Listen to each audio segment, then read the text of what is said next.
Hello बच्चों, let's read the question for the circuit shown in the figure the current must not exceeded. तो इस question का जो की कॉन्सेप्ट रहेगा, दैट की concept is easy and simple. That is कि रेजिस्टर जो होता है वो हमेशा पावर को एब्जॉर्ब करता है। तो क्या मैं लिख सकता हूँ power absorbed by resistor, power absorbed by resistor किसके बराबर आ जाएगा? Power absorbed by resistor will be equal to P is equal to I square R। चलिए, इसको मैं लेटर सपोज रेजिस्टर 1 मान लेता हूं, इसको मैं 2 मान लेता हूं, इसको मैं 3 मान लेता हूं। ओके, चलिए फिलहाल मैं देखता हूं। फिलहाल रेजिस्टर 1 के लिए अगर मैं बात करूं, तो इसको मैं पावर की इक्वेशन लगा दूंगा यहाँ पे। लेट अस सपोज मैं मान लेता हूँ ये तीनों रजिस्टर जो हैं, this is clear from the question, these 3 resistors are connected in series. तो जो करंट होगी, करंट यहाँ से क्या निकल के आ जाएगी उसको मैं I मान लेता हूँ। देयरफॉर अगर मैं रजिस्टर 1 के लिए लिखूँ, दिस इज 250, सॉरी मुझे पावर लिखना है यहाँ पे। तो पावर कितना रहेगा इधर? पावर यहाँ पे कितना आएगा?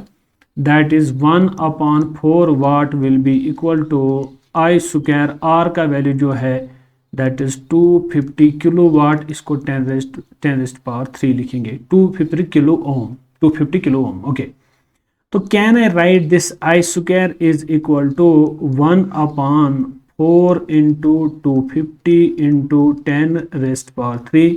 तो मेरा जो आई स्क्वायर है वो किसके बराबर आ जाएगा? This is equal to 1/250 into 4, this is 1000 into 1000, this will become 10⁻⁶। Okay, तो can I write current is equal to 1/10⁻⁶ whole raised power 1/2।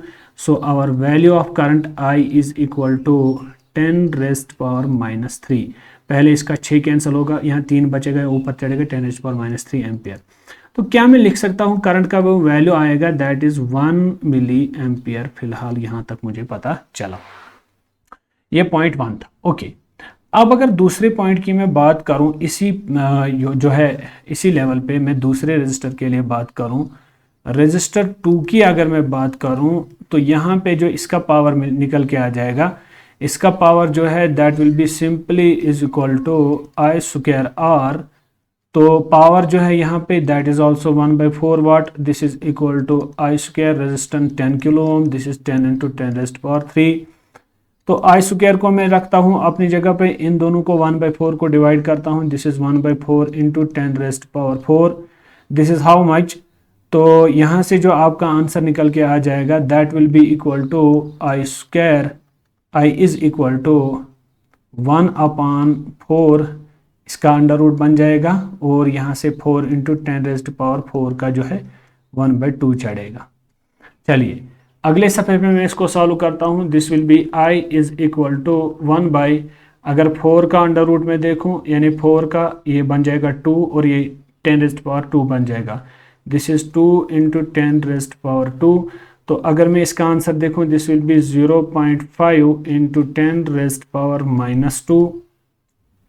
तो क्या मैं इसको भी ऐसे ही रख सकता हूँ? This is how much in terms of milli amperes.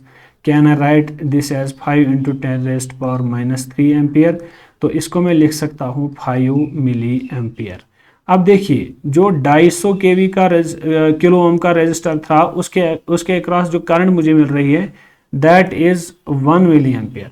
इसके अक्रॉस जो करंट मुझे मिल रही है that is how much? 5 milli ampere. अब अगर तीसरा क्वेश्चन, तीसरे पार्ट की बात की जाए, that is I is equal to for R3, ये R2 था। तो I3 के लिए क्या मैं डायरेक्टली अब लिख सकता हूँ P डिवाइडेड बाई रेजिस्टेंस का अंडर रूट, डायरेक्टली मैं लिख सकता हूँ। तो आप P का वैल्यू डाल दीजिए 1 वाट और रेजिस्टेंस 10 किलो ओम, तो यहाँ पे लिखिए direct 1 watt divided by 10 kilo ohm, this is 10⁻³ under root. तो यहाँ पे बन जाएगा ये 10⁻⁴, 1/10⁻⁴ अंडर रूट, इसका कैंसिल हो जाएगा, ये बन जाएगा 10⁻² और वो फिर ऊपर चढ़ेगा। चलिए मैं लिखता हूँ सबसे पहले 10⁻², इसको मैं ऊपर चढ़ाता हूँ, दिस इज इक्वल टू 10⁻⁻², ये 1 मल्टीप्लाई के साथ है, मल्टीप्लाई भी 10 करेंगे, डिवाइड बाई भी 10 करेंगे, ये बन जाएगा ओवरऑल 10 मिली एम्पियर डायरेक्टली।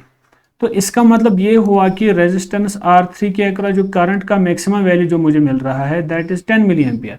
यहाँ मुझे मैक्सिमम वैल्यू मिल रहा है 5 मिली एम्पियर, लेकिन I1 के केस में जो मुझे मैक्सिमम वैल्यू मिल रहा है दैट इज 1 मिली एम्पियर। इसका मतलब ये है कि अगर R1 रजिस्टर के थ्रू करंट 1 मिली एम्पियर से ज्यादा हुआ तो ये जल जाएगा, तो इसका जो फिर सर्किट में काम ही खत्म हो जाएगा। इसका मतलब जो करंट है that must not exceed the minimum value.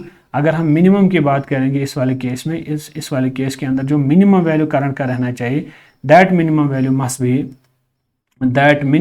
Must be 1 milli ampere. इससे ज्यादा करंट बढ़ना नहीं चाहिए। Hope you got the answer of the question. Thank you.